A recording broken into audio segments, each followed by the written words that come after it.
Aujourd'hui, dis à ton voisin, commence à mettre ton casque de protection. Parce qu'il y aura des coups dans tous les sens. Vous savez, j'ai dormi à 4 heures du matin à cause du message. Ça fait plus d'une semaine que je le prépare. Mais comment Dieu, en fait, vous savez, on ne doit pas s'amuser avec Dieu. Je le dis clairement. Je le dis très souvent. Si tu es sincère avec Dieu, il sera sincère avec toi. Si tu es sérieux avec Dieu, il sera sérieux avec toi. Dieu te prendra tel que tu le prends. C'est aussi simple que ça. Et je ne pense pas que le fait d'être là aujourd'hui, c'est un plaisir. À 4 heures du matin, ma femme dormait, tout le monde dormait, mais moi j'étais là. Parce que je demandais à Dieu, Seigneur, est-ce que ce que tu m'as mis à cœur, je dois vraiment l'apporter? Mais Dieu me confirme toujours en fait ce que je dois apporter. Mais je prends le temps de préparer de manière diligente, de manière assidue, ce que Dieu veut que j'apporte. Un message qui a pris peut-être une semaine pour être préparé, il sera donné en peut-être 1 heure ou 2 heures. Mais la parole de Dieu, comment est-ce que tu la reçois? La Bible nous parle des différents terrains. Il y a le cœur qui est pierreux, le cœur qui est épineux, le cœur qui est fertile. Tout dépend de comment tu reçois la parole de Dieu. Si vous croyez peut-être que on est peut-être là les dimanches pour simplement se faire voir, ça serait se tromper soi-même. Parce que quand on prend le temps de chercher, quand on prend le temps de prier et d'apporter quelque chose, c'est simplement le Saint-Esprit qui veut qu'on communique sa parole. Et voilà pourquoi je vous encourage à vraiment prendre au sérieux les temps des cultes, les temps de prière. C'est en cela que Dieu nous donne la direction. Peut-être parce que tu as manqué un jour un culte, tu es resté chez toi, dormi, couché. Dieu avait une parole pour toi que tu n'as pas reçue. Une instruction pour toi qui pouvait chambouler quelque chose, qui pouvait changer un truc que tu n'as pas reçu. Depuis ma conversion, sans vraiment me lancer des fleurs, frères et sœurs, on peut compter des bouts de doigts. Ma femme est témoin, les jours où on n'est pas venu à l'église, même quand on est fatigué. Et les jours où on était les plus fatigués, c'est là où Dieu nous a parlé. Amen. Dieu parle toujours, mais il nous a donné des directives claires. Asseyez-vous, frères et sœurs, asseyez-vous. Il y a la place pour tout le monde. Vous pouvez venir là, approchez-vous, venez devant. Dieu parle tantôt d'une manière, tantôt d'une autre. Mais la Bible dit par moments, on n'y prend point garde. Et ce matin, Dieu veut parler à un jeune. Dieu veut parler à une personne d'un certain âge. Dieu veut nous parler. Nous sommes en train de rentrer dans une saison où, comme je le disais, le chemin sera de plus en plus étroit. Et les personnes qui ont soif, qui ont faim, qui veulent avancer avec Dieu, vont avancer avec lui. Il y a une accélération qui se fait. Il y a quelque chose qui nous démontre. L'horloge spirituelle est en train de nous montrer que les choses sont en train d'aller de plus en plus vite. Et aujourd'hui, quand tu vois 24 heures, ça passe comme si c'est 12 heures. Je ne sais pas, mais si c'est à moi seul que ça arrive, mais les jours ne sont plus longs en fait. Il y a quelque chose qui est en train de se passer et ça doit attirer notre attention.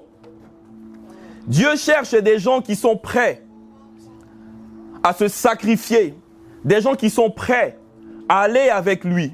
Quelqu'un me dira, mais Jésus a déjà tout accompli à la croix. Oui, c'est vrai. Mais par la parole, tout à l'heure, je vais te démontrer que tu as aussi ta responsabilité. Si Jésus nous a dit d'aller, c'est parce qu'il nous a capacité pour aller.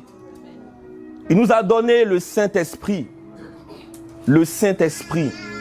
La personne la plus merveilleuse du monde. la plus glorieuse qui vit en toi. Que fais-tu de cette personne-là? Le thème d'aujourd'hui, c'est diligent ou indigent. Fais ton choix. Amen. Est-ce que tu veux être diligent? Amen. Ou est-ce que tu veux être indigent? Le choix t'appartient, mon frère. Le choix t'appartient, ma sœur. C'est à toi de choisir. Comment est-ce que tu veux terminer? Parce que souvent nous remettons toute la faute sur Dieu. Mais on oublie que notre destinée est déjà en nous. Par Christ qui vit en nous. Ta destinée est entre tes mains. Personne d'autre ne fera quelque chose pour toi. Il n'y a que toi seul qui dois te lever afin que cette destinée puisse prendre forme et qu'elle puisse être réaliste, réalisée, tangible, palpable, visible. Amen. Et que des gens puissent aussi bénéficier de la source que tu es en Christ. Nous allons lire Proverbe 6, verset 9 et Proverbe 22, verset 29. Proverbe 6, verset 9.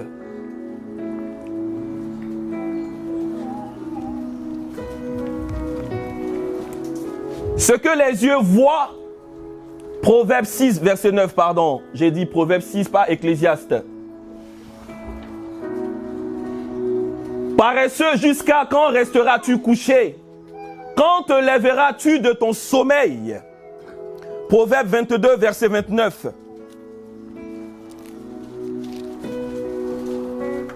Si tu vois un homme habile dans son travail, c'est au service des rois qu'il se tiendra. Il ne restera pas au service de gens obscurs. Si tu vois un homme habile dans son travail, c'est au service des rois qu'il se tiendra. Il ne restera pas au service des gens obscurs. Alors aujourd'hui, on va parler de la diligence. On va parler de l'habileté. C'est quoi la diligence? Un homme qui est diligent, c'est un homme qui est habile dans ses œuvres. C'est un homme qui est zélé, dans le bon sens du terme. C'est un homme qui est prompt. Quand on parle de promptitude, on parle d'un homme qui s'empresse à faire ce qu'on lui demande de faire. C'est un homme qui se hâte d'aller exécuter ce qu'on lui a demandé d'exécuter. Le contraire de la diligence, c'est simplement la paresse. Et dans Proverbe 6, 9, si on peut encore l'afficher, Proverbe 6, 9, il est dit: paresseux, jusqu'à quand resteras-tu couché? Quand te lèveras-tu de ton sommeil? Proverbe 12, verset 24. La main des personnes actives dominera, tandis que la main nonchalante sera astreinte de la corvée. La main des personnes actives dominera. La main des personnes actives dominera. La dernière fois, pour ceux qui s'en souviennent encore, le message avant celui que notre Père a donné, c'était sur le mouvement de l'esprit. On avait parlé de l'esprit qui était en mouvement. C'est un peu une continuité de ce message qui avait été donné. Et aujourd'hui, on nous parle de l'activité. On nous parle de quelqu'un qui est zélé, quelqu'un qui est prêt à courir, quelqu'un qui est prompt à obéir à la parole qu'on lui donne. Et j'aime toujours revenir dans la base. Qui c'est le livre qu'on va lire maintenant? Genèse. Alléluia. Merci Seigneur. J'aime revenir à la base. Et comme je le dis très souvent, si tu arrives à déceler les trésors de Genèse 1 jusqu'à Genèse 11, tout ce que tu vas lire après, ce sera du déjà vu. Dans Genèse 1, verset 26, la Bible nous parle du projet adamique. Dieu lui-même a un caractère diligent. Et il faut toujours partir de cette base-là. Puis Dieu dit, faisons l'homme à notre image, à notre ressemblance. Pour qu'il quoi? Pour qu'il domine. Voici le but de la création de l'homme sur la terre. Ton but sur la terre, c'est de dominer. Amen. Ton but sur la terre, c'est de régner. Amen. Dieu ne nous a pas appelés pour être des personnes qui viennent subir, pour être des personnes qui soient livrées à eux-mêmes et qui ne savent pas où ils vont. Si je te posais la question tout de suite, mon frère, c'est quoi ton but sur la terre? Est-ce que tu serais à mesure de me répondre? Est-ce que ton but sur la terre, c'est de te lever le matin, aller faire un travail que tu n'aimes pas, prier pour que le week-end arrive vite? Au moins le week-end, je vais voir mes frères en Christ. Quand c'est dimanche soir, ton cœur commence à battre. Lundi arrive encore.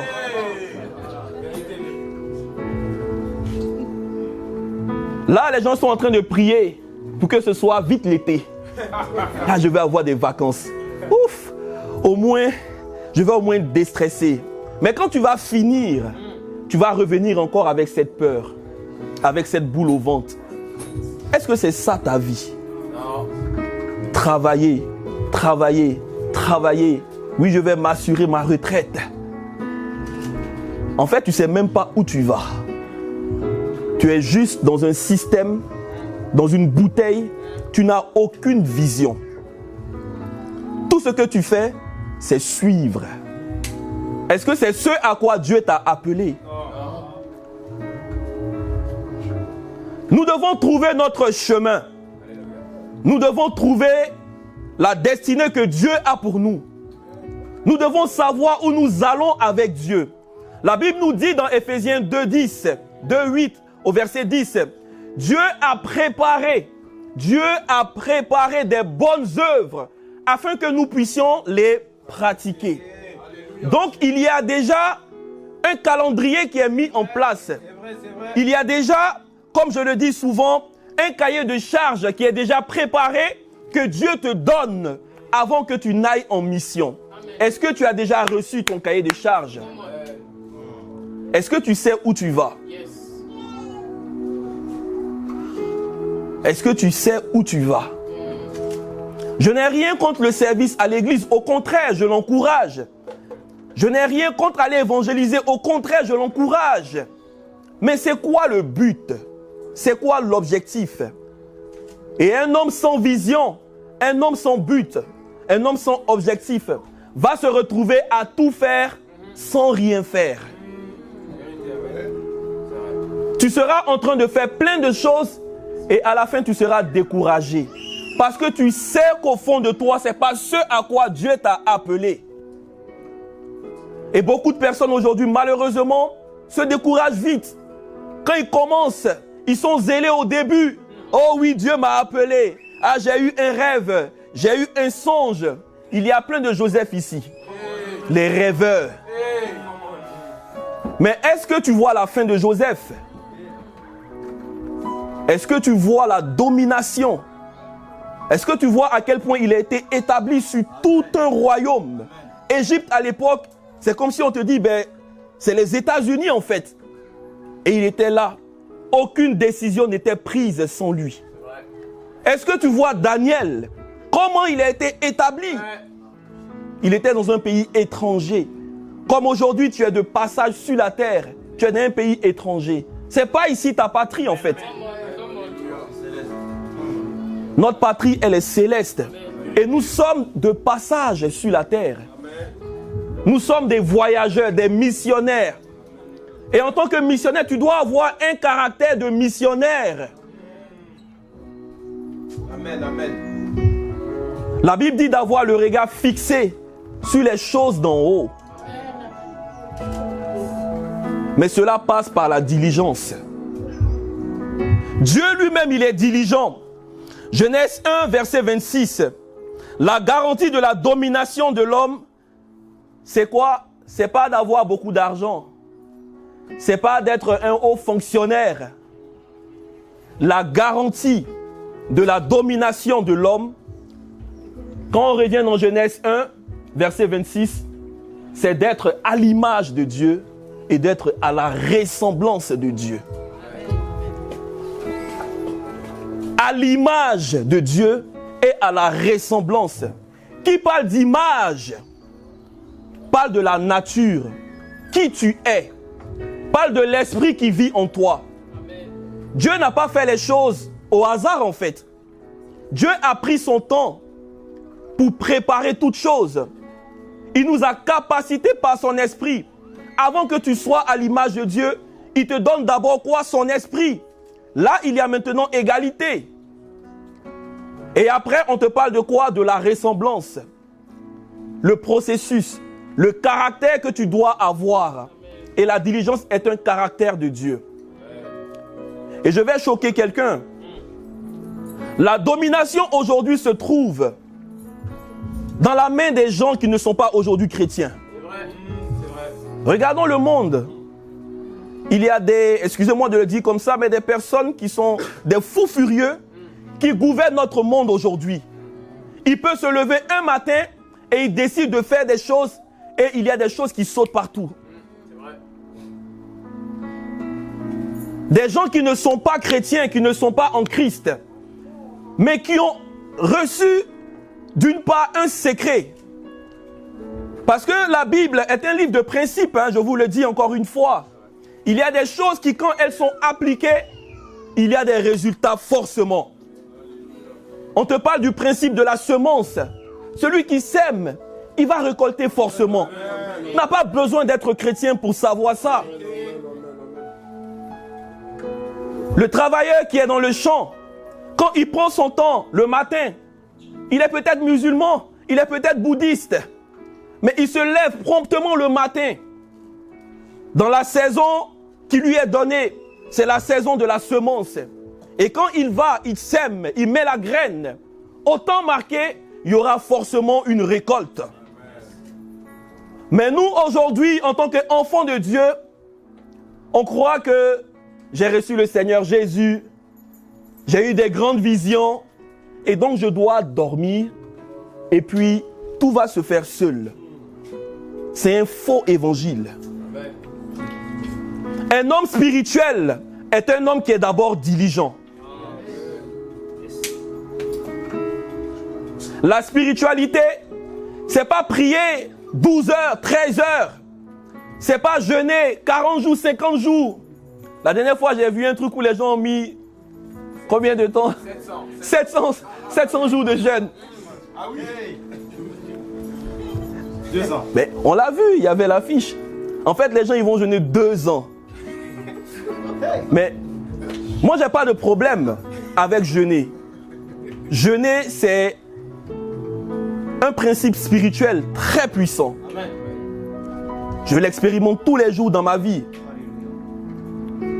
Mais tu vas dire aux gens de jeûner 700 jours sans aller travailler, sans se lever pour faire ce qu'ils doivent faire. Rien ne va se passer. Il y a 3 dimensions. Un homme spirituel, il va faire quoi? Il va d'abord regarder, observer. Il va d'abord parler. Mais après, il doit aussi agir. Merci. Mais le côté faire, agir, on l'oublie très souvent. À cause de la paresse. En fait, on remet toute la faute à Dieu. Seigneur, j'ai prié, j'ai rien eu. Et moi, souvent, excusez-moi de le dire, mais ça m'énerve. Quand je vois un frère, une sœur qui vient me dire, j'ai prié, j'ai jeûné. Mais est-ce que tu as fait le pas qu'il fallait faire? La foi sans les œuvres, elle est morte. Est-ce que tu as fait le pas que tu dois faire? Oui, tu as jeûné, formidable. Tu as prié, très très bien. Mais qu'est-ce que tu as fait de tes mains? Qu'est-ce que tu as fait, mon frère? Tu es jeune. Je le disais tout à l'heure, aujourd'hui le message est pour un jeune. Amen, amen, et nous sommes tous ici jeunes. Alléluia. Tant que tu as le souffle de vie, tu es jeune. Amen. Mais particulièrement des jeunes dans la trentaine. Alléluia. Est-ce qu'il y a quelqu'un ici qui est dans la trentaine? Amen. Alléluia. Trentaine, début trentaine.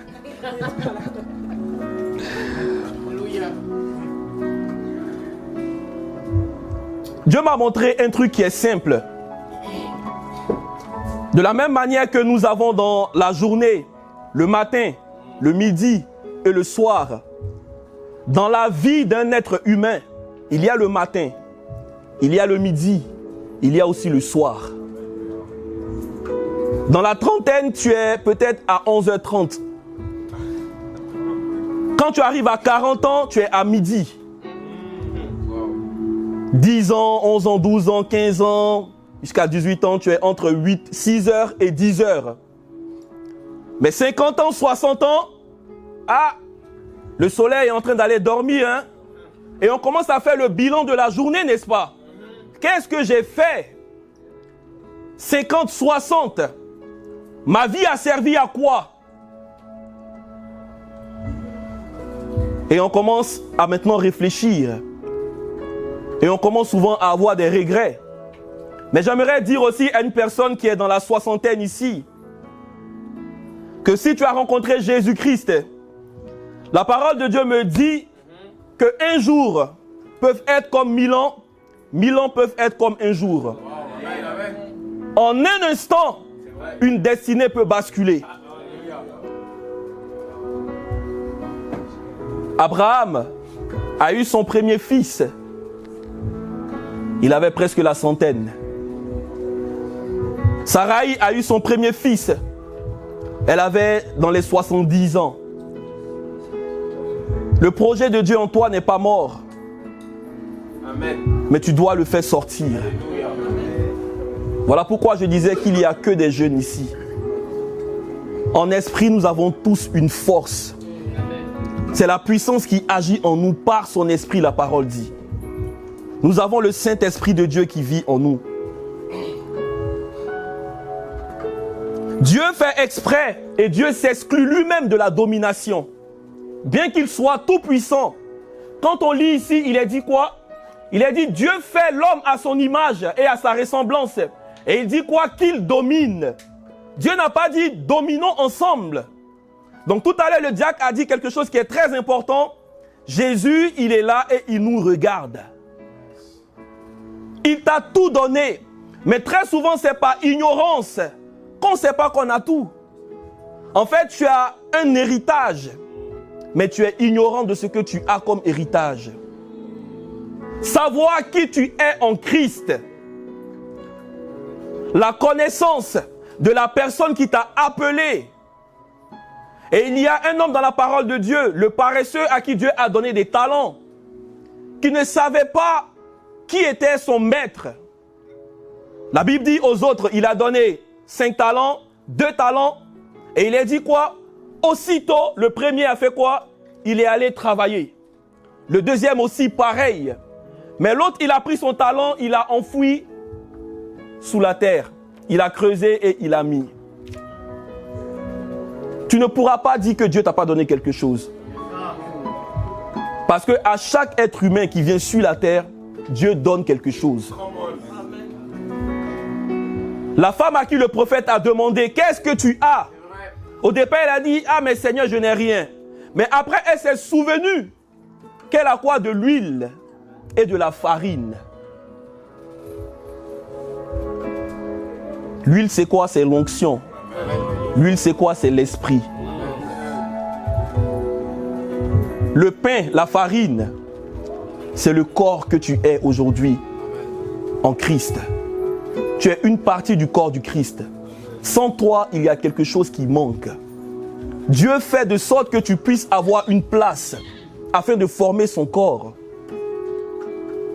Tu n'occupes pas ta place aujourd'hui. Qu'est-ce que tu fais dans le monde? Qu'est-ce que tu cherches depuis le temps? Où est-ce que tu es, mon frère? Genèse 1, verset 31. Dieu regarda tout ce qu'il avait fait et il constata que c'était très bon. Et il y eut un soir et il y eut un matin. Ce fut le 6e jour. Quand tu lis Genèse 1, verset 1 au verset 31, pour les personnes qui méditent leur Bible de manière diligente, amen, tu peux voir qu'on te dit que Dieu fait quoi? Dieu vit, Dieu dit d'abord, Dieu vit et Dieu fit. Dieu dit, Dieu vit et Dieu fit. Dire, c'est proclamer. Aujourd'hui, peut-être tu vas recevoir des paroles. Amen, amen, amen. Oui, amen. Tu as dit amen depuis combien d'années? Qu'est-ce que ça a changé dans ta vie? Le vrai amen, il est là. Jésus s'appelle le amen, la parole dit. Le amen vient habiter en toi. Alléluia. Qu'est-ce que tu fais du amen qui est en toi? Ainsi soit-il, ça veut dire. Il a prophétisé sur ta vie. Tu n'as pas besoin d'un prophète. Tout est déjà là. Tout ce qui te concerne est écrit ici. La lettre que Dieu t'a donnée, elle est là. Mais tu ne la lis pas, mon frère. Tu ne la médites pas. Comment est-ce que tu peux voir? Comment est-ce que tu peux savoir où tu vas? Tu ne prends pas le temps de méditer la parole de Dieu. Ça demande de la diligence. Josué a dit quoi? Josué 1, verset 8. Que ce livre ne s'éloigne pas de ta bouche. Et après, il dit, médite-le jour et nuit. Ça demande de la diligence, de s'asseoir chaque jour, prendre 30 minutes, 15 minutes, ouvrir sa Bible et commencer à la méditer. Et les gens qui ont parcouru le monde durant des milliers d'années, toutes les grandes découvertes qui ont été faites, ça a demandé de la diligence. Aujourd'hui, tout ce qui est comme réseau et tout ça, ça a demandé du travail.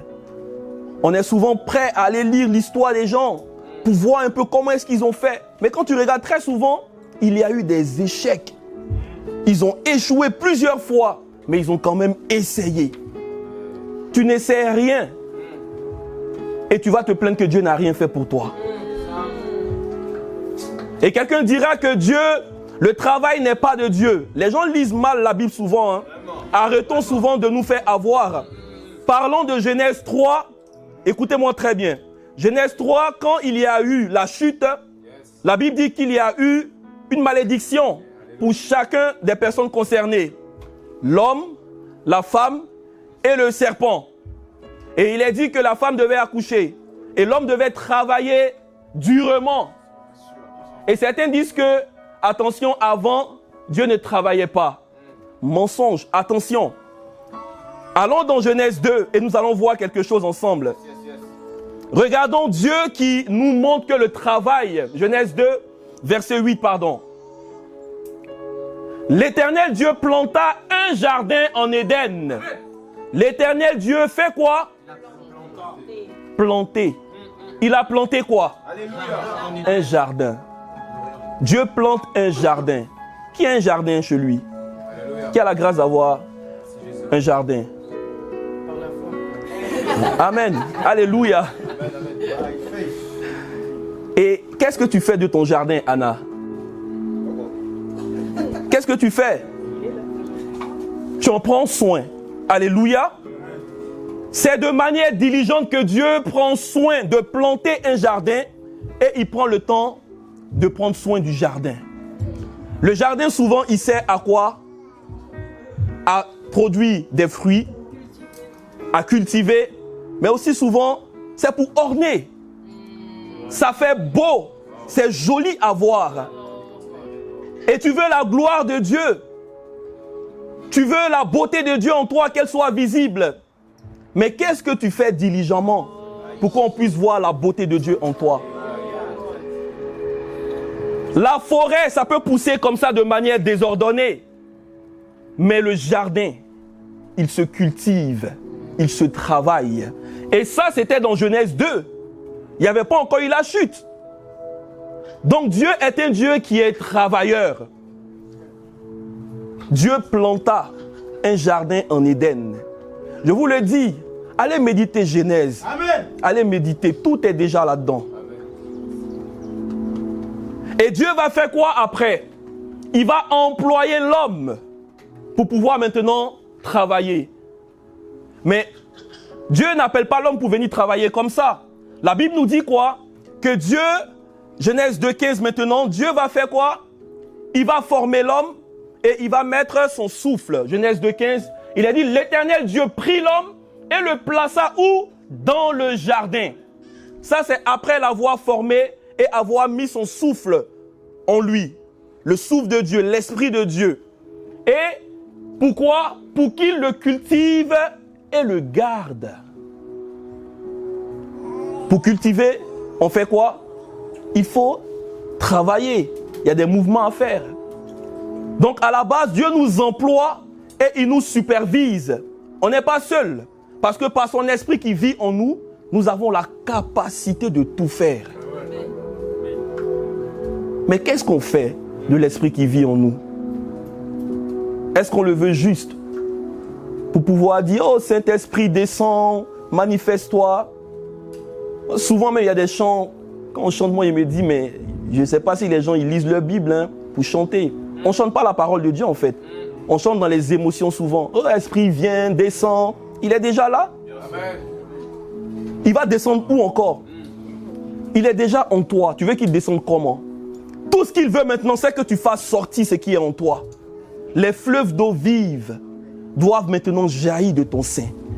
Voilà pourquoi dans le jardin, toujours dans Genèse, la Bible nous parle des fleuves qui étaient en train de ruisseler. Ça, c'est encore autre chose. Je ne vais pas rentrer là-dedans. Alléluia. Mais les fleuves d'eau vive sortaient du jardin. Tu as tout en toi. Pourquoi est-ce que tu gardes tout le trésor qui est en toi? En fait, souvent je dirais que on est comme des chrétiens bruts en fait. Tu es un chrétien, tu as l'Esprit de Dieu en toi, mais il est encore brut. Parce qu'il n'y a pas de manifestation. Quand Jésus dit aller, c'est aller avec toute sa puissance. C'est aller démontrer au monde. Et quand on va évangéliser, on va pour démontrer. Allez et faites de toutes les nations. Il n'a pas dit pasteur va faire de toutes les nations. Apôtre va faire de toutes les nations. Non. Allez, disciple. Tu te considères comme un disciple ou bien comme un chrétien lambda? Sinon des chrétiens aujourd'hui, il y en a des tonnes. Mais Jésus cherche des témoins et des disciples. Il n'a jamais employé même le mot chrétien. Es-tu un disciple? Es-tu un témoin? Dieu a planifié ses tâches. Un homme qui vit sans planifier les tâches, c'est un homme qui est d'emblée perdu. Nous devons apprendre à planifier les tâches. Pour cette année 2025, c'est quoi l'objectif que tu t'es donné? Est-ce que tu as un programme? Et souvent les gens vont prendre le Saint-Esprit. Ah non, le Saint-Esprit il me conduira comme il veut. Saint-Esprit, en fait, on le fatigue trop le Saint-Esprit. Arrêtons un peu, frères et sœurs. Il t'a donné l'intelligence, la sagesse. Dieu te montre en fait lui-même son caractère diligent. Dieu pouvait tout créer en une seconde. Mais il a créé premier jour, deuxième jour, troisième, quatrième, cinquième, sixième. C'était simplement pour nous donner l'exemple. Comment il procède? C'est un processus, mais tu n'as rien de planifié. Qu'est-ce que tu t'es fixé comme objectif pour 2025? Déjà, on a commencé là. Qu'est-ce que tu as déjà écrit sur papier? Dans ton esprit, qu'est-ce qui est là? Où tu vas? Qu'est-ce que tu fais? C'est quoi tes projets? Tu n'as pas de projet. Tu n'as pas d'objectif. Et ça peut te frustrer, frères et sœurs. Ne soyons pas des chrétiens qui plus tard vont être amers. On doit être des personnes qui vivent avec de la diligence et qui planifient des tâches. Dieu a mis à exécution tout ce qu'il avait dit. Dieu a vu et il a examiné. À la fin, il est dit quoi? Genèse 1, 31. que Dieu vit que tout ce qu'il a fait était maintenant très bon. Au début, on dit Dieu vit que c'est bon, c'est bon, c'est bon. Mais après, Dieu vit que c'était très bon. Dieu prend le temps d'examiner.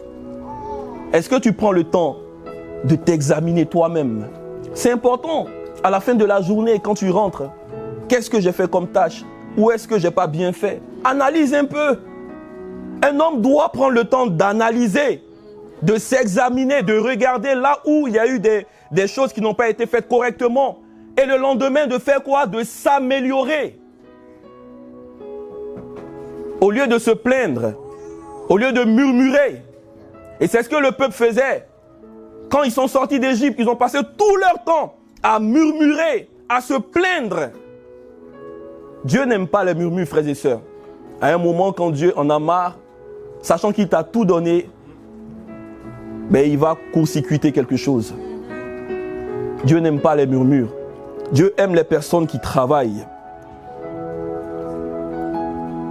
Dieu a planté un jardin en Éden. Et après, Dieu, dans son processus de diligence, va maintenant montrer la troisième chose, après avoir employé l'homme. Et là, je parle à un homme ici. Je parle à un jeune homme.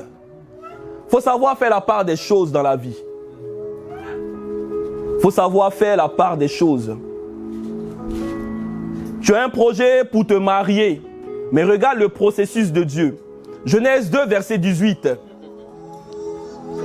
Genèse 2, verset 18. L'Éternel Dieu dit, il n'est pas bon que l'homme soit seul.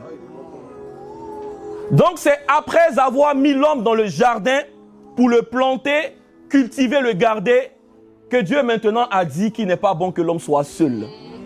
Tu ne travailles pas. Tu parles de mariage. Mon ami, il faut qu'on se dise la vérité. Dans le mariage, ce n'est pas des cailloux qu'on mange.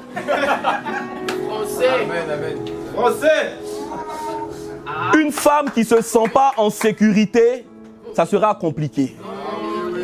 Jeune sœur, tu veux te marier, ton mari, il ne fait rien. Le futur mari, là, quand tu vas le voir, mon ami, qu'est-ce que tu fais dans la vie d'abord? Oh, bon, je crois en l'Esprit de Dieu. Le Saint-Esprit va nous conduire. On sera à plein temps pour l'évangile. Mais après, est-ce que dans la vie, tes mains, comme tout à l'heure on l'a vu dans Proverbe, tes mains ne savent rien faire? Il faut lui poser la question. Ne baissez pas vos têtes, frères et sœurs. Levons nos têtes et puis parlons. Qu'est-ce que tu fais dans la vie? Je ne dis pas qu'il doit être forcément une personne qui fait des choses extraordinaires. Il n'est pas Bill Gates ou quoi, non. Mais au moins savoir faire quelque chose. Ça fait qu'on te respecte. Un homme qui se lève le matin, qui va travailler, qui arrive à nourrir des bouches. On le respecte simplement. Ça apporte de la considération. Demain, ta femme ne va pas sortir pour dire « Ah ben je vais faire un tel ». Tu vas dire « Mais où tu vas ?» Mais toi tu dors, non? Moi je vais travailler. Et tu vas être vexé. « Oh les femmes aujourd'hui, elles ne respectent pas. Oh pasteur, elle m'a parlé comme ça. » Mon ami, est-ce que tu travailles? Si tu travaillais, elle n'allait pas te parler comme ça. Tu veux qu'elle reste à la maison, qu'est-ce que tu apportes? Vice versa. Non, je ne rentre pas dans ça. Ma femme allait prendre ces talons-là déjà là. Mais là, je parle aux hommes d'abord. Les femmes, votre tour arrive tout à l'heure. Nous devons travailler, frères et sœurs. La Bible dit, ce que ta main trouve à faire, fais-le. Ah non, moi je cherche un truc peut-être dans le digital. En fait, souvent, on ne sait même pas ce qu'on veut faire en fait. On trouve des noms qui sont jolis.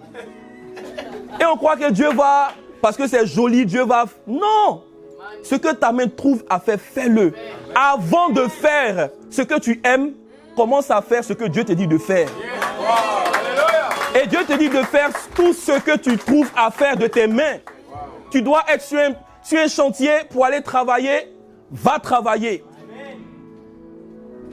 Il y a des frères ici qui vont travailler le matin dans la fraîcheur. Des jeunes même qui ne sont même pas mariés. Ils ont compris qu'il faut travailler. Il va trouver des chantiers et il travaille et il va à l'école. Mais tu as quel âge aujourd'hui? Tu es là, tu dors encore. Et je me mets au chômage un peu. Et je prends une année sabbatique. En fait, Seigneur, aide-nous, Seigneur. Non, mais en fait, il y a des systèmes qui nous rendent paresseux. Et le système français, vraiment, est fait pour rendre les gens paresseux. C'est vrai. Hier, j'ai vu un truc. Une dame qui a décidé de ne plus travailler dans sa vie. Et elle trouve des manies, des trucs pour pouvoir ne plus travailler. C'est quoi ce monde-là? En fait, je ne dis pas qu'elle a travaillé, mais fais quelque chose quand même, ma soeur. Je ne sais pas. Mais elle est peinade chez elle. Télé. Et puis elle est là. C'est quoi ce monde? Et c'est ce que le monde veut nous inculquer. Non, mais je parle sérieusement, frères et sœurs. Tu te lèves le matin. Ah, maman, j'ai pris une année sabbatique. Tu n'as même pas 20 ans. Tu as la force pour aller travailler, jeune homme. Va travailler, va à l'école, fais un truc.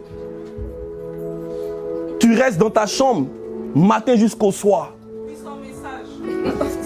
Tes parents sont en train de charbonner, de travailler. Mais tu es couché. Quand tu sors, c'est pour venir fouiller dans les casseroles. Ou bien ouvrir le frigo. Et tu le refermes. Et tu vas t'endormir, tu es sur la PlayStation. De 6h à 18h. Tu vois même pas le temps passer. C'est dans quel monde on vit, frères et sœurs? Pourtant, tu es un jeune vigoureux. Comme on dit chez nous, qui peut manger une boule d'attiqué. C'est que tu es fort. Si tu manges bien, tu dois pouvoir travailler. Tu rends ce que tu as consommé. Et sache-moi, avec ma femme, c'est vraiment, je ne dirais pas la guerre, mais on travaille là-dessus. Si vous savez, les mamans, elles ont toujours ces trucs. Ah, le bébé, mon enfant, non. En tout cas, moi, personnellement, ce n'est pas comme ça que je vois la chose. Et les mamans, arrêtez de rendre vos enfants paresseux. Je viens à vous maintenant. Arrêtez de rendre vos enfants paresseux. Parce que dans les histoires d'amour, je l'aime. Et très souvent, il y a un truc qu'elles aiment dire. Moi, j'ai trop souffert pour que mon enfant puisse souffrir aussi. Je ne peux pas trop souffrir pour voir mon enfant souffrir. Attention. Faire travailler un enfant, lui montrer le bon exemple, ce n'est pas le faire souffrir. Au contraire, tu n'es pas éternel, maman. Tu n'es pas éternel. Un jour, tu pars, l'enfant, il ne sait rien faire. Il n'a appris à rien faire. Il ne sait même pas ranger sa chambre. Il ne sait pas faire son lit. Il va trouver qui pour lui apprendre cela? Où est-ce qu'il va le faire? Et la parole de Dieu nous parle d'un homme comme Jacob. La Bible dit que son frère Ésaü était un chasseur habile. Ça nous démontre ici deux personnes. Un homme qui ne connaît pas Dieu, mais qui est habile dans ce qu'il fait. Et son père l'aimait. Quand tu lis dans Genèse, il est dit quoi? Que Isaac aimait son fils parce qu'il lui donnait de la viande à manger. Isaac aussi, il avait perdu la vision. Il aime son fils parce que maintenant, il lui donne à manger. Papa, non, c'est pas pour ça que tu dois aimer ton fils. Tu dois l'aimer simplement. Mais Jacob était où? Sous les tentes. On dit que c'était un homme tranquille. Un homme tranquille. En fait, lui, il est assis au pied de maman.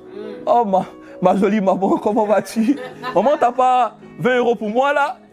Et il fait ses trucs, il est tranquille. Mais le mot tranquille veut dire quelqu'un qui est parfait. Il écoutait, mais il ne travaillait pas. Il écoutait, mais il ne bougeait pas. Il avait la grâce de Dieu, mais il était statique. La grâce et la foi n'excluent pas le travail. La grâce et la foi n'excluent pas le travail. Et Jacob était un homme qui avait cette grâce-là parce que Dieu avait parlé à sa mère.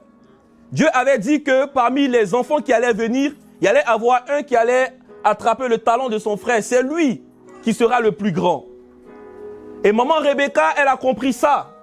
Elle a compris que ce fils-là, c'est lui que je dois aimer. Elle l'aimait parce qu'elle savait la destinée glorieuse qui l'attendait. Mais quelque chose se passe. Jacob, dans sa fainéantise, il va aller manipuler. Il va aller faire des choses qui n'ont rien à voir avec le plan de Dieu. Il va vouloir faire de sorte que sa destinée soit comme Dieu l'avait dite. Mais c'est avec la complicité de sa maman. C'est pas comme ça que Dieu voulait les choses. Donc il y a eu comme quelque chose de raté là. Mais Dieu, dans sa grâce, rattrape toujours. Et la maman, elle va envoyer son fils pour aller où? On va lire ça ensemble, s'il vous plaît. On va voir un truc qui est très important.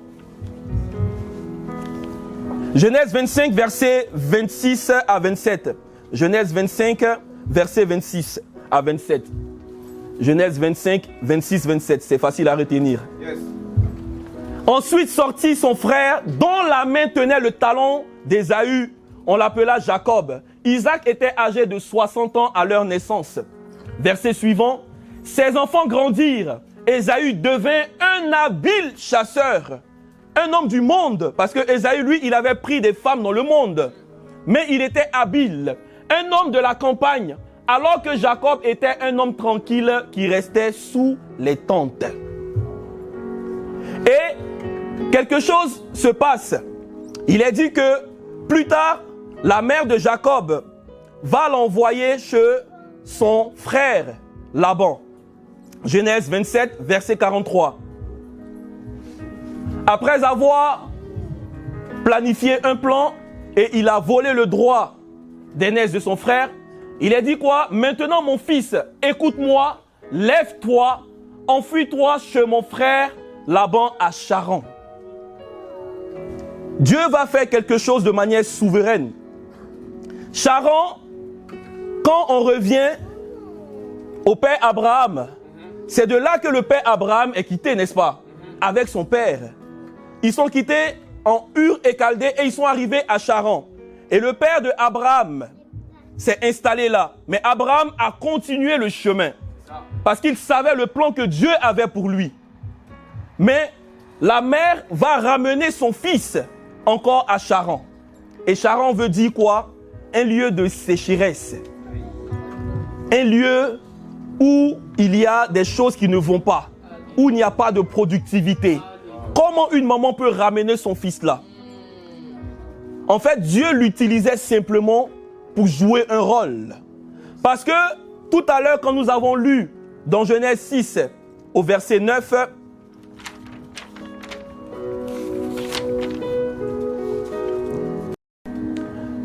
Proverbe 22, verset 29, il est dit, si tu vois un homme habile dans son travail, c'est au service des rois qu'il se tiendra. Il ne reste pas au service de gens obscurs. Donc, n'étant pas une personne qui est diligente, qui est habile, il va se retrouver dans les mains de qui? De son oncle Laban, qui est un homme obscur. Parce que là-bas, on voit comment Laban a fait quoi? Il a essayé de le manipuler. Et il a réussi. Jacob a travaillé combien d'années pour avoir les femmes? 14 ans. Pendant qu'il devait travailler 7 ans. Donc si aujourd'hui tu te retrouves dans une situation labanique, c'est parce que Dieu veut que tu puisses être une personne diligente. C'est le plan de Dieu en fait. Dieu veut nous faire comprendre qu'on doit se mettre au travail et ne pas murmurer. Oui, le travail où tu es ne te plaît pas. Mais qui t'a dit qu'on se lève le matin pour aller faire ce qu'on aime? Mais moi, mon frère, ma soeur, si je voulais choisir, mais j'allais rien faire. Mais il faut travailler. C'est en travaillant que tu verras que les portes vont s'ouvrir. Et c'est pareil aussi, il a voulu transmettre ça, Jacob, à son fils Joseph. Pareillement, Joseph était le plus chouchouté. On lui fait une tunique. Oui, l'enfant de Dieu. Qui parle de tunique parle de la royauté. La tunique avec plusieurs couleurs. Donc tu reçois la royauté. Tu reçois le Saint-Esprit. Tu reçois la vie en Christ. Tu es enfant de Dieu. Mais tu es couché tous les jours je chanterai de tout cœur. Et tu fais ça toute ton année. Mais tu vas chanter toute ton année, tu n'auras rien. Quand tu vas te lever, et Joseph, il a fallu aussi que Dieu, dans sa souveraineté, le fasse sortir de la zone de confort. Et Dieu va l'emmener avec lui dans un processus où il va voir que waouh, je devais apprendre parce que là où j'étais avec mes frères, j'étais en train en fait d'être perdu. Parce qu'ils ne faisaient que rêver. Et ils s'enorgueillissaient. Vous savez, souvent, les gens disent, ah oui, j'ai rêvé, j'ai vu ça, le Saint-Esprit m'a dit, c'est vrai, mon chien. Souvent, c'est de l'orgueil. S'il t'a dit, qu'est-ce que tu fais maintenant? Et très souvent, quand le Saint-Esprit te dit, c'est même pas pour que tu viennes le divulguer, en fait. C'est pour que tu puisses prier pour ça. S'il t'a dit, il va le faire. Et on verra. En fait, le monde veut voir. Le monde ne veut plus, ah oui, on m'a dit, prophétie, mon chien. Le monde veut voir la démonstration. Et Israël a vu en Joseph, dans Genèse 45, 50 et autres, Joseph était un homme qui était au summum de son appel. Et tout Israël est venu. Tout un peuple vient et c'est lui qui nourrit. Joseph travaillait. Il travaillait au point où, en fait, la Bible ne nous dit pas tout. Mais on doit savoir que le Saint-Esprit nous parle. Il veut nous révéler des choses tellement merveilleuses. Dieu fait de sorte que Joseph est en Égypte. Et Potiphar l'appelle. Joseph voit la destinée. Déjà, il va fuir diligemment la femme de Potiphar. Alléluia. C'est ça aussi la diligence. Savoir enlever son pied. Là où on doit enlever son pied. Ne pas tomber dans les choses qui ne glorifient pas Dieu. Dans le péché qui peut court-circuiter ta destinée glorieuse que Dieu a pour toi. Il méditait la parole de Dieu. Il savait que, mais ça, je devais fuir. Il avait déjà la révélation de ce que Paul nous a enseigné. Plus tard, Paul a dit, fuyez le péché. Mais Joseph a été le premier à fuir d'abord. Et qu'est-ce qui se passe? Il va aller en prison. Il va encore être accusé. Il a vécu des choses, mais il a toujours gardé la foi. Et Dieu, en un instant, à travers un rêve que Pharaon a fait, qui ne s'est pas interprété, on cherche un homme qui était diligent. Alléluia. Dans le travail qu'il a fait, Dieu est allé le chercher. Dieu cherche des personnes qui travaillent. Et il va faire quoi? Il va décrire le rêve de Pharaon. Mais on se dit, mais comment est-ce que lui, il a fait pour pouvoir trouver l'astuce? Pour pouvoir décrire d'abord le rêve, mais après aussi donner la solution. Alléluia. Pour la suite. Oui, tu as rêvé, tu as interprété, mais c'est quoi la suite? Qui a déjà s'est vu dans un stade ici en train de prêcher? N'est pas honte, lève ta main. Amen. Gloire à Dieu, alléluia. C'est un rêve et le Seigneur va le faire, alléluia. Mais entre là maintenant où la parole est donnée, le Amen qui est reçu, dans le trajet, il y a des choses à faire, des instructions à recevoir, des principes dont on doit obéir, et il y a aussi le pas de foi à faire. Si tu ne commences pas à te lever le matin, à prêcher déjà à ton voisin que tu vois tous les matins, c'est quel stade que Dieu va te donner? Dans ta famille, si les gens sont en train de mourir tous les jours, mais tu ne te lèves pas, quel stade tu veux? Le stade commence là où il y a une personne d'abord. Là où il y a 2 ou 3, je suis là. Jésus n'a pas besoin qu'il y ait d'abord un stade pour qu'il soit là. Les gens meurent devant toi. Et qui parle de mourir ne parle pas de mort physique, mais mort dans le péché. Ils n'arrivent plus à s'en sortir. Ils cherchent des solutions. Les gens qui vont se livrer aux choses dans le monde, la drogue, le sexe et autres, c'est parce qu'ils cherchent un amour qu'ils n'ont pas, simplement. On ne doit pas les juger. Ils cherchent un truc qu'il n'a pas, mais toi tu l'as. Tu peux lui communiquer cela, mais tu refuses. En fait, on n'aura pas d'excuses devant Dieu. On n'aura pas d'excuses. Il n'y a pas d'excuses. On croit que Dieu, il est trop... Non, Dieu sait très bien ce qu'il fait. Il nous a tout donné. Il nous a tout donné. Et tu connais la vérité. Tu connais la vérité. Il nous a tout donné. Et Joseph s'est retrouvé comme celui-là qui a nourri tout un peuple. Et il a trouvé des stratégies d'agronomie, je ne sais pas si je peux dire ça comme ça, pour la conservation du riz, de toutes les récoltes. Parce qu'à l'époque, c'était dans le désert. Et dans le désert, comment est-ce qu'on peut arriver à garder le riz et autres? Comment conserver? Il fallait trouver des stratégies en fait. Peut-être trouver un réfrigérateur ou bien un truc. Mais lui seul avait cette technique-là qu'il a pu mettre en place. Et ça a pu sauver tout un peuple. Alléluia. Amen. Joseph était un homme qui était diligent. On va aller un peu vite. Toujours dans l'Ancien Testament, la Bible nous parle, dans Exode 3, au verset 1, d'un homme qu'on appelle Moïse.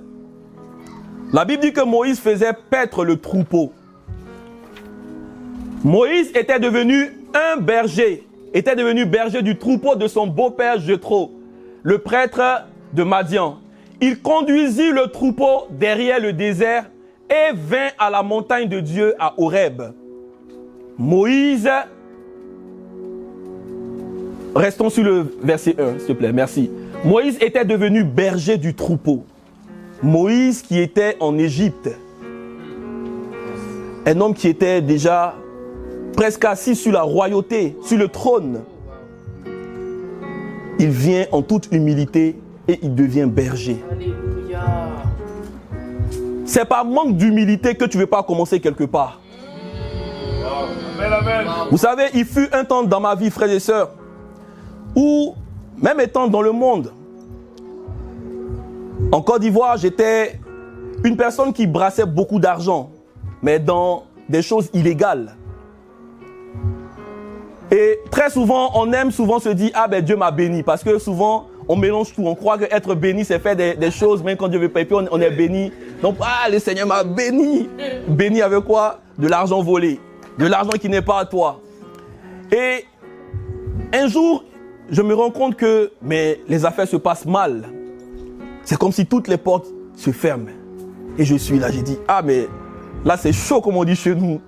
Il n'y a plus rien, il n'y a plus d'entrée d'argent, c'est compliqué. J'ai pas de boulot en tant que tel où je vais pour travailler et autres. Je ne savais que faire ça. Même avec mes diplômes, mais je prenais plaisir en fait parce que pour moi c'était de l'argent facile. Et un jour je me retrouve là, tout est fermé et je dis non. J'avais un train de vie, j'avais une manière de vivre, vous voyez un peu, voilà, un style de vie qui était un peu comme ça, standard et autres.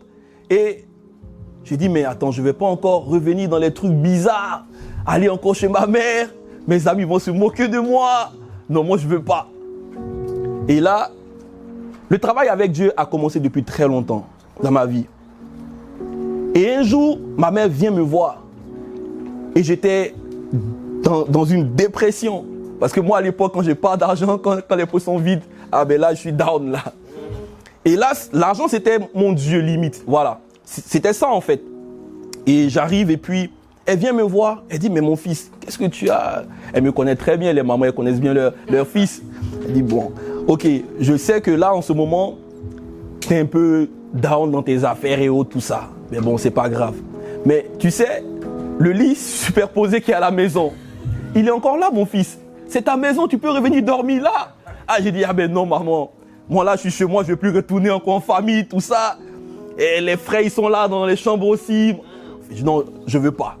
Elle dit non, s'il te plaît, comprends-moi, ça va t'éviter beaucoup de choses. Et mon cœur a été comme apaisé, venant de ma mère. Je me suis dit, waouh, si elle me dit qu'elle a encore ma place à la maison, que j'ai encore ma place à la maison, c'est par sagesse en fait. Et j'ai écouté, j'ai obéi simplement. Et ce jour-là, en partant, elle avait préparé, elle m'a lâché un billet.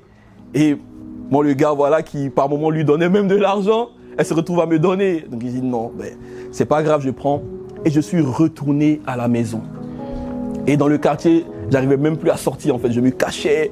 Quand je sortais tardivement, je partais rapidement pour ne pas que les gens me voient et disent ah ouais, c'est encore lui, il est revenu en famille, là, il n'a plus rien.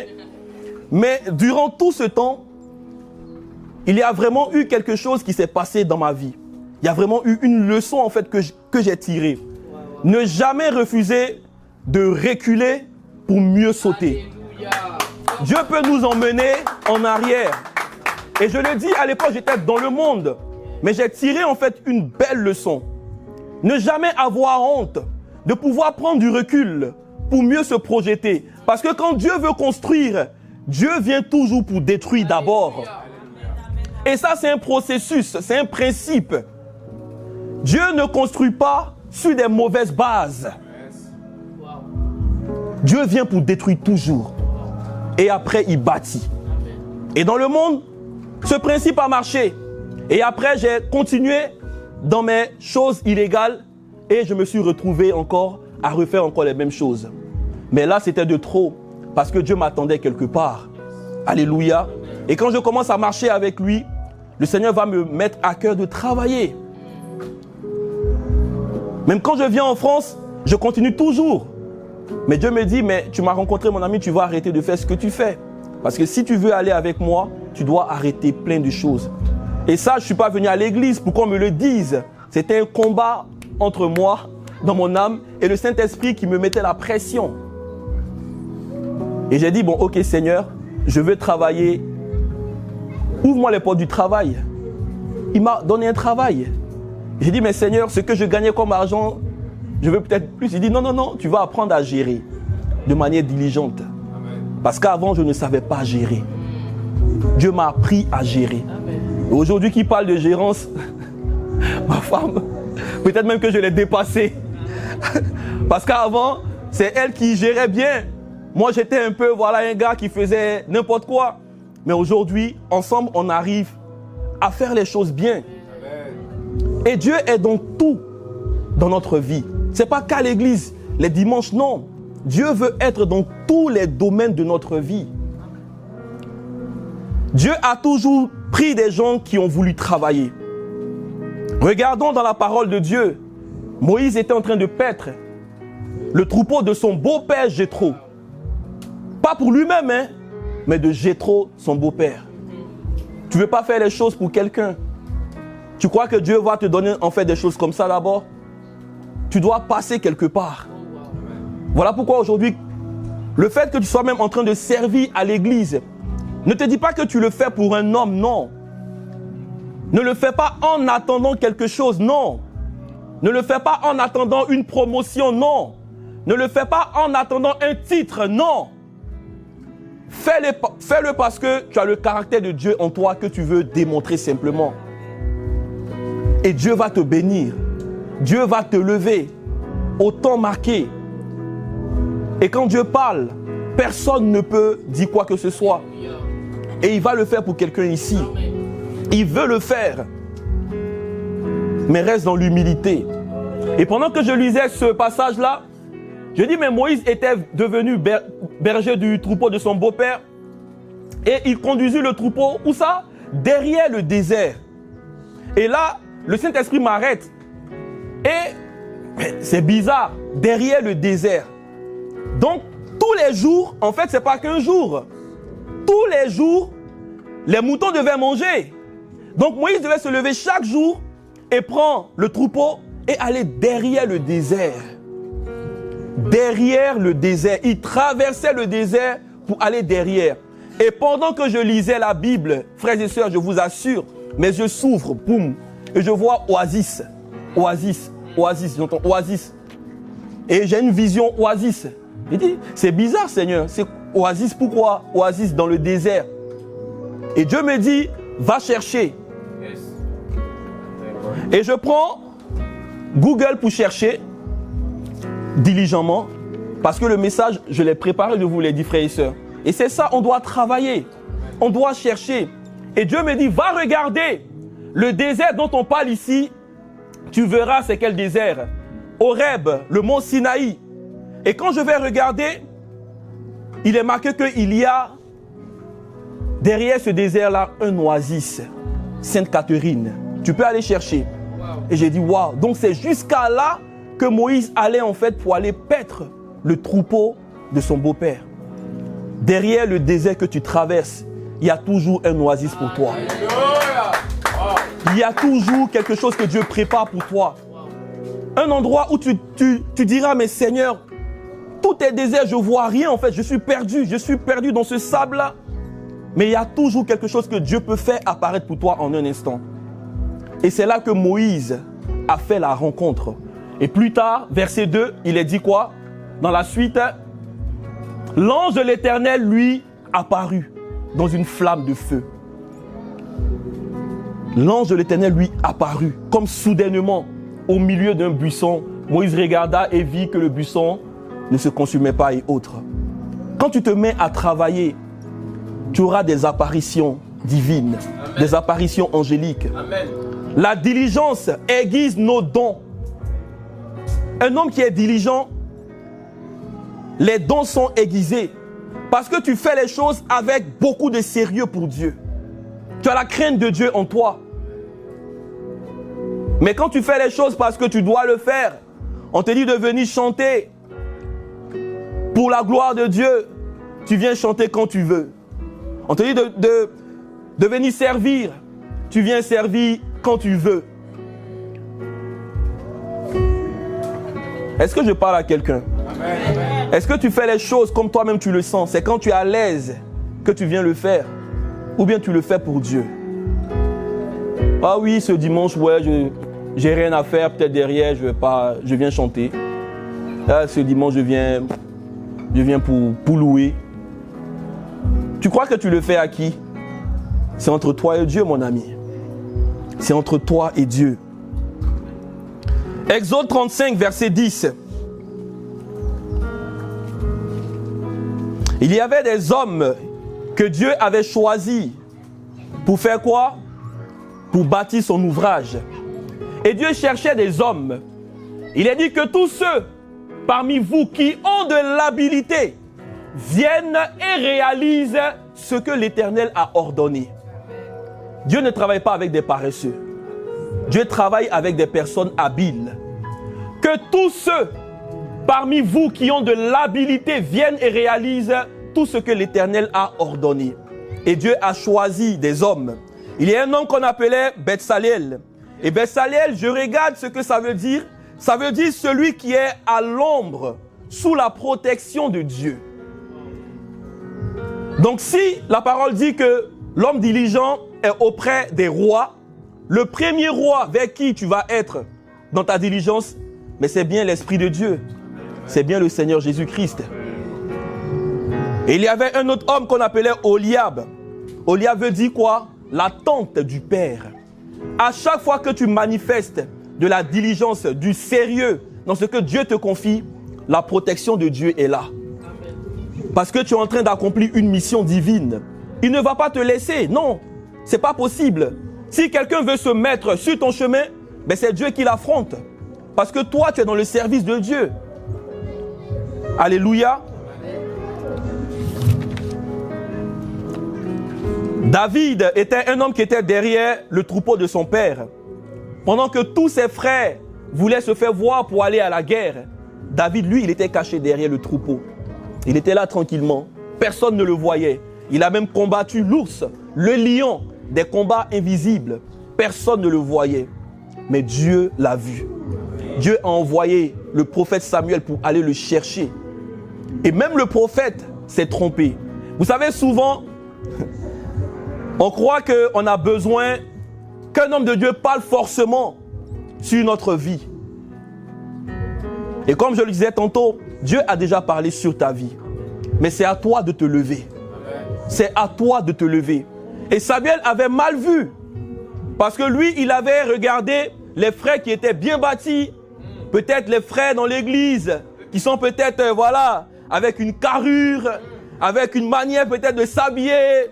Ah oui, ça c'est l'homme de Dieu, avec la Bible comme ça, la veste, la cravate. Je ne dis pas de ne pas bien vous habiller, frères et sœurs. Habillez-vous bien, alléluia. Mais ce n'est pas ça en fait qui fait l'homme de Dieu. Ce n'est pas ça qui fait que tu as une communion avec Dieu. Ce n'est pas le pupitre, ce n'est pas le micro, ce n'est pas je ne sais pas, la batterie, ce n'est pas toutes ces choses-là. C'est là où personne ne te voit. Où c'est toi et lui. Tu es le premier à pouvoir juger si ta relation avec Dieu est bonne ou pas. Tu es le premier. Parce que tu as l'Esprit de Dieu en toi. L'Esprit vient pour nous convaincre de péché, de jugement et de justice. Tu es le premier à le savoir. Personne d'autre ne le sait si ce n'est que toi-même. Là où personne ne t'a vu, Dieu t'a vu. Et tu seras rémunéré. Amen. Gédéon battait du froment.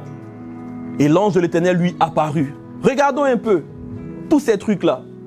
Des hommes étaient en train de faire quelque chose. Et Dieu est venu. Jésus, il faisait quoi? Il marchait. Matthieu 4, verset 18. Il marchait au bord. Matthieu 4, verset 18. Comme il marchait le long du lac de Galilée, il vit deux frères, Simon appelé Pierre et son frère André qui faisait quoi? Qui jetaient un filet dans le lac. C'était en effet des pêcheurs. Verset suivant, il leur dit, suivez-moi et je ferai de vous des pêcheurs d'hommes. Amen. Ils étaient en train de travailler. Il a vu Matthieu lui-même. Matthieu, même si lui, il était un gars un peu avec ceux que le peuple n'aimait pas, avec les Romains, mais il travaillait quand même. Il était péagiste. Un homme qui était dans les impôts et autres. Parce que les gens n'aimaient pas à l'époque ces gens qui travaillaient pour, pour Rome. Mais il faisait quelque chose, il calculait avec diligence. Et quand tu regardes la série, comment est-ce qu'on l'appelle? On voit Matthieu, mais qui est quelqu'un de très très sérieux, quelqu'un qui sait un peu tout, très intelligent. Et c'est l'image en fait que moi, je vois en fait de ce Matthieu-là. Parce que quand tu lis en fait les évangiles, tu vois que lui, il parle plus des choses précises, il parle plus des chiffres et autres. Ça montre une certaine diligence. Jésus dit, toi, même si tu es de l'autre côté, viens, je t'emmène. Parce que dans le service du royaume, tu me seras utile. Paul, qui était un homme qui persécutait l'église, mais Paul était en mouvement.